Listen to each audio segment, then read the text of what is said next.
أعوذ بالله من الشيطان الرجيم بسم الله الرحمن الرحيم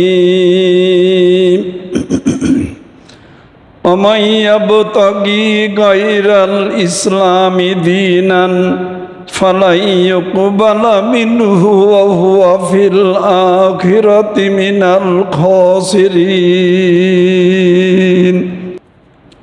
وقال رسول الله صلى الله عليه وسلم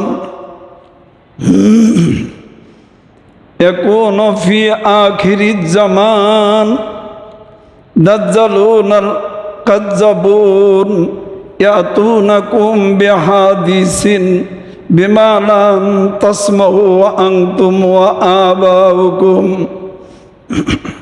فإياكم وإياهم لا يضلونكم ولا يفتنونكم أو كما قال عليه الصلاة والسلام। জিলকদ মাসের আজকের আলোচনা সংক্ষিপ্ত বিষয়বস্তু নারী পুরুষের বিধান প্রসঙ্গে ইসলামের আলোচনা। আল্লাহ রাব্বুল আলামিন কোরআনুল কারিমে ঘোষণা করেছেন, ইসলাম ধর্ম আল্লাহ পাকের মনোনীত ধর্ম। তাই নারী হোক অথবা পুরুষ হোক, আমাদের জন্ম থেকে মৌত পর্যন্ত ক্ষুদ্রাদি ক্ষুদ্র একটা কোনো বিষয় যা ইসলাম সমর্থন করে না, কেউ যদি এটা পালন করে কিংবা অনুশীলন করে কিংবা সমর্থন যোগায়, তাহলে আল্লাহ পাক তা কবুল করবেন না এবং পরকালে ক্ষতিগ্রস্তদের অন্তর্ভুক্ত হতে হবে। আল্লাহ রাসূল সাল্লাল্লাহু আলাইহি ওয়াসাল্লাম তিনি ঘোষণা করেছেন, শেষ জামানায় একদল দাজ্জালের আবির্ভাব হবে। তো এই দাজ্জাল বলতে আমরা কিন্তু বুঝি কিয়ামতের আগে কিন্তু একটা দাজ্জাল বের হবে, এই দাজ্জাল নয়। পরিভাষায় আসলে দাজ্জালের তিনটি বিভাগ আছে। কোনো একদিন বিস্তারিতভাবে দাজ্জাল প্রসঙ্গে আলোচনা করব। একটি ভাগ হলো যে যারা ধর্মকে বিকৃত করে কোরআনুল কারিম এবং হাদিস শরীফের অপব্যাখ্যা করে বা কিছু মাউজু হাদিস মানুষের সামনে পেশ করে, এদেরকে বলা হয়েছে দাজ্জাল, কাজ্জাবুন, এবং এরা হলো মিথ্যুক। এমন কতগুলো হাদিস আমার এদের সামনে পেশ করবে, বিমা লাম তাসমাউ আনতুম ওয়ালা আবাউকুম, যা তোমরাও কখনো শোনোনি, তোমাদের বাপ দাদারাও শোনেনি। ফা ইয়াকুম ওয়া ইয়াহুম, আল্লাহ রাসূল সতর্ক করে দিয়েছেন যে তোমরা নিজেরাও এদের থেকে সাবধান থাকো আর তাদেরকে সাবধানে রাখো, নতুবা তোমরা পথভ্রষ্ট এবং গোমরাহ হয়ে যাবে। গত 19 এপ্রিল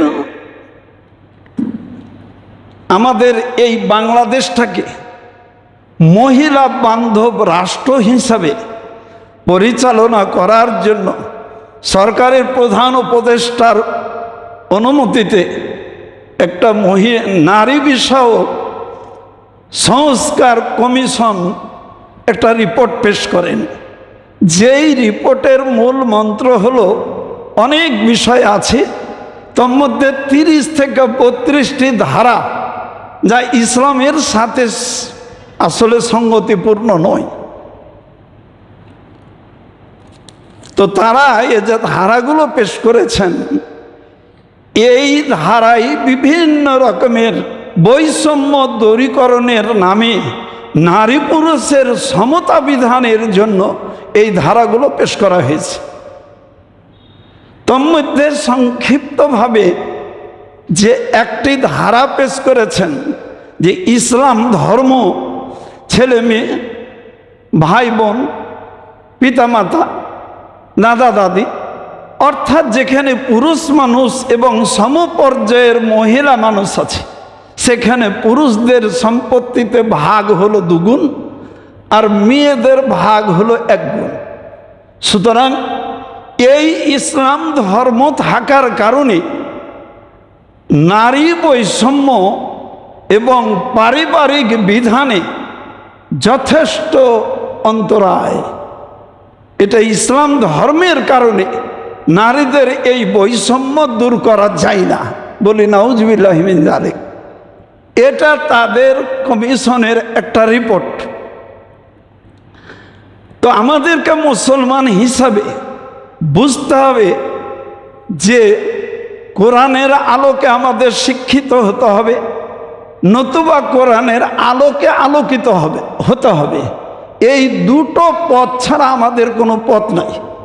যারা সরাসরিভাবে কোরআন শরীফ এবং হাদিস শরীফ শিক্ষা করেছেন তারা কোরআনের আলোকে শিক্ষিত, আর যারা কোরআন হাদিস নিজে শিক্ষা করেননি কিন্তু দেশে ওলামায়ে কেরাম বা কোরআন হাদিসের যারা শিক্ষায় শিক্ষিত তাদের আলোকে যারা আলোকিত হয়েছেন তারা হলেন কোরআন মজিদের আলোকে আলোকিত মানুষ। এই দুটো পথ ছাড়া কোনো পথ নাই। তো পুরুষদের সম্পত্তি যে 2 গুণ আর মহিলাদের সম্পত্তি যে 1 গুণ, এই কথাটা কার কথা এটা আমাদের বুঝতে হবে। এই কথাটা হলো আল্লাহ পাকের কথা। কোথায়?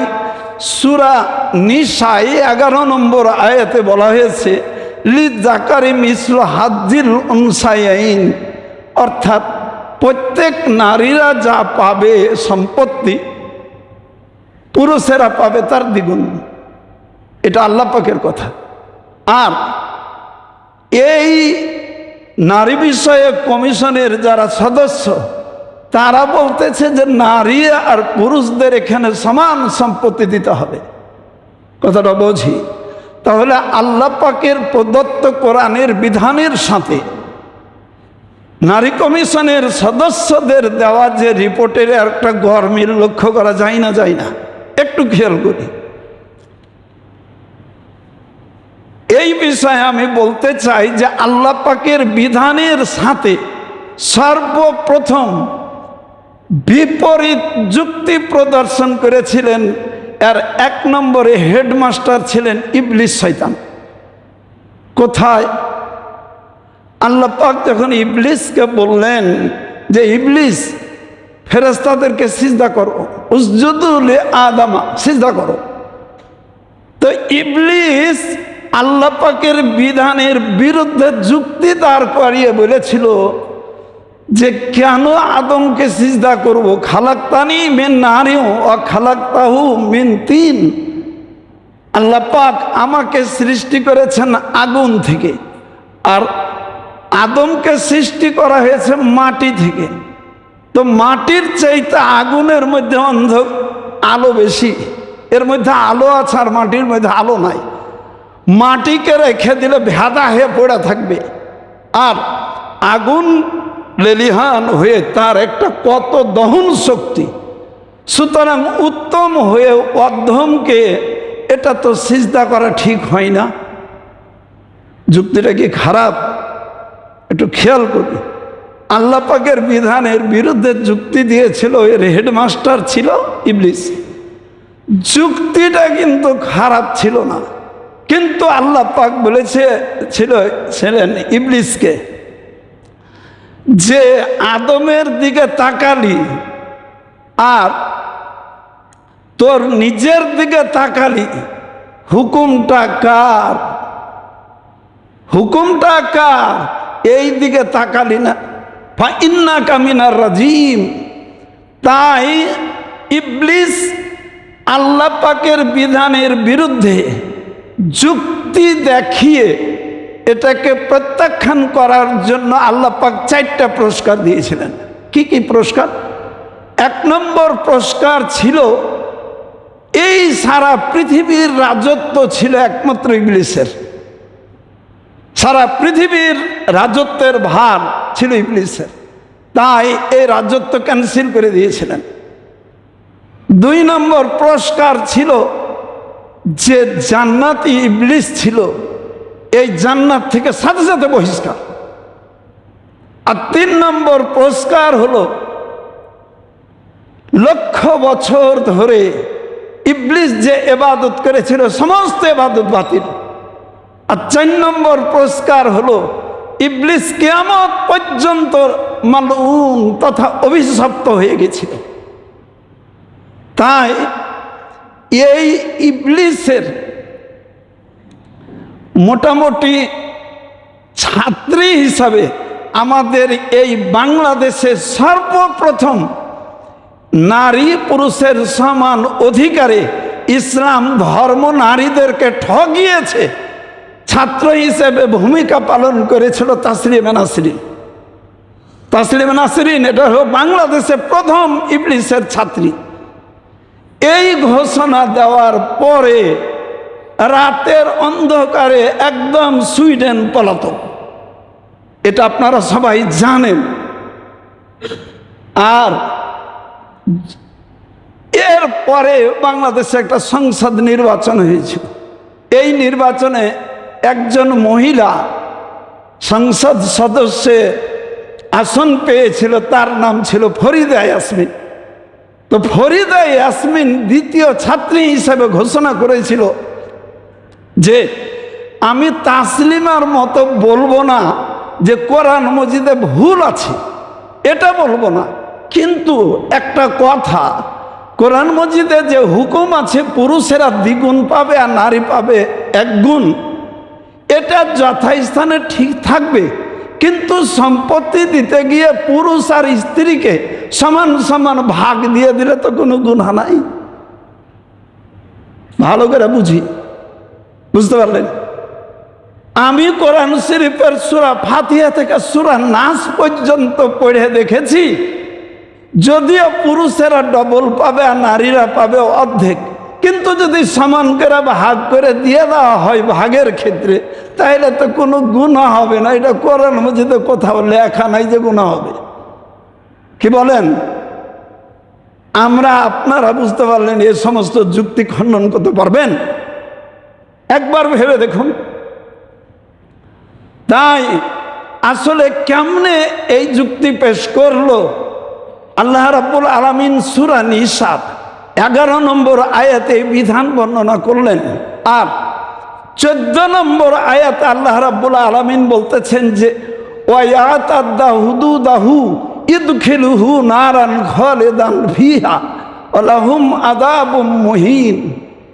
এই যে নারী পুরুষের বন্টন করে দিলাম, এই বন্টন যদি কেউ না মানে, অমাইয়াতাদ্দা হুদুদাহু, এই সীমাটা কেউ যদি না মানে, ইদখিলুহু নারান খালিদান ফিহা, আল্লাহ পাক তাকে চিরস্থায়ীভাবে দোজখে প্রবেশ করাবেন, কোনোদিনই দোজখ থেকে বের হতে পারবে না।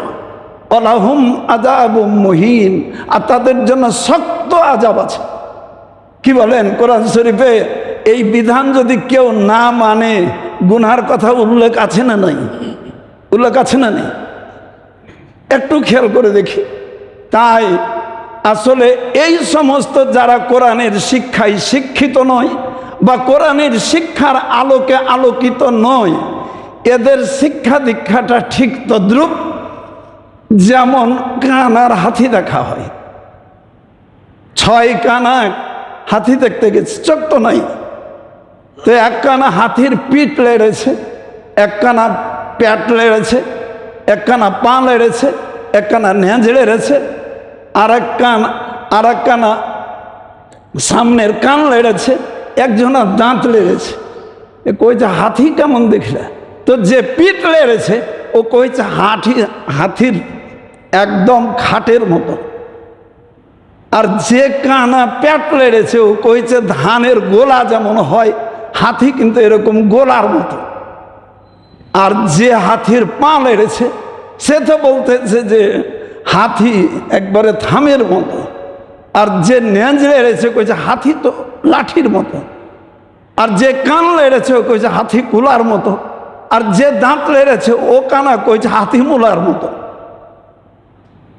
তার মানে গোটা হাতি দেখিনি, চোখে তো দেখে না, যেটুকু লেড়েছে ওইটুকুই পেয়েছে।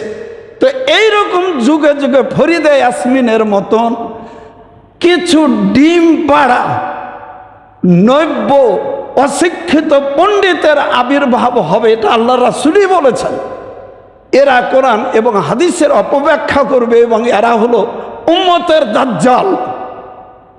তাই কোরআন শরীফের শুরু থেকে শেষ পর্যন্ত খুঁজে পাইনি যে সমান সমান ভাগ দিয়ে দিলে গুনাহ হবে, এ কথা তো কোথাও নাই। ওই হাতির কান দেখার মতো অর্থ পড়েছে, খুব কষ্টের সাথে বলতে হয়, তাই আসলে বোঝেইনি। তাই আল্লামা আশরাফ আলী থানভী রহমাতুল্লাহ আলাই আল মাসালেহুল আকলিয়া কিতাবের মধ্যে উল্লেখ করেছেন, আল্লাহ রাব্বুল আলামিন তার বিধানের প্রত্যেকটি বিধানের এক একটি বা একাধিক রহস্য আছে, কিন্তু এই রহস্য আমাদের বুঝার মতো ক্ষমতা নাই, বুঝি না। আল্লাহ পাক কেন 2 ভাগ দিলেন আর কেন 1 ভাগ দিলেন বুঝি না। তাই একজন পুরুষ মানুষ, তার ওপর প্রধান 3টা দায়িত্ব। সম্পত্তি যখন পেল নিজের খরচ করবে, নিজের জীবন নির্বাহের জন্য খরচ করবে। তারপরে বিবাহ হলো, স্ত্রীর সে খরচের আঞ্জাম দিবে। সন্তানাদি হলো, সন্তানের খরচের আঞ্জাম দিবে। এই 3টা মূল দায়িত্ব। তাহলে সেই ইনকাম করলো 2 গুণ আর খরচের খাত হলো 3টে, আর নারী সে পেল 1 গুণ। কিন্তু যতদিন পর্যন্ত না বিবাহ হবে ততদিন পর্যন্ত খরচ করবে পিতা। বিবাহ হলো, তারপরে খরচের দায়িত্ব পড়লো স্বামীর। এরপরে যখন বাচ্চা কাচ্চা হলো, এই বাচ্চা কাচ্চা পালনের দায়িত্ব স্বামীর। সুতরাং স্ত্রীর নিজের কোনো খরচ নাই, হয় পিতার না হলে স্বামীর। সন্তানেরও কোনো দায়িত্ব নাই, স্বামীরও দায়িত্ব নাই। তাই 2 গুণওয়ালার খরচ হলো 3টে, আর 1 গুণওয়ালার মোটে খরচই নাই। এখন বলেন কে বেশি পাইলো আর কে কম পাইলো? চিন্তা করি, একবার ফিকির করি। তাই ইসলামে যে সম্পত্তি নারীকে দিয়েছে এবং পুরুষকে দিয়েছে, এটা আল্লাহ রাব্বুল আলামিনের বিধান। তিলকা হুদুদুল্লাহ, এটা আল্লাহ পাকের বিধান। সুতরাং এই যুগে যুগে যুগে যুগে এইরকম ওদের দোসর এবং ওদের ডিম পাড়া যে শীর্ষ, এটা কিয়ামত পর্যন্ত কোরআন শরীফের বিধানের বিরুদ্ধে যুক্তি আওড়াতেই থাকবে। আর আমাদেরকে আমাদের ঈমান টিকানোর স্বার্থে কোরআনী শিক্ষায় হয় শিক্ষিত হতে হবে, অথবা কোরআনের শিক্ষার আলোকে আলোকিত মানুষ হতে হবে, এর বিকল্প নাই। আগামী জুমা থেকে ধারাবাহিকভাবে 2টো জুমার আলোচনা ইনশাআল্লাহ বিস্তারিতভাবে এই আলোচনাগুলো পেশ করা হবে, আমরা সবাই শুনবো। আসসালামু আলাইকুম ওয়া রাহমাতুল্লাহ।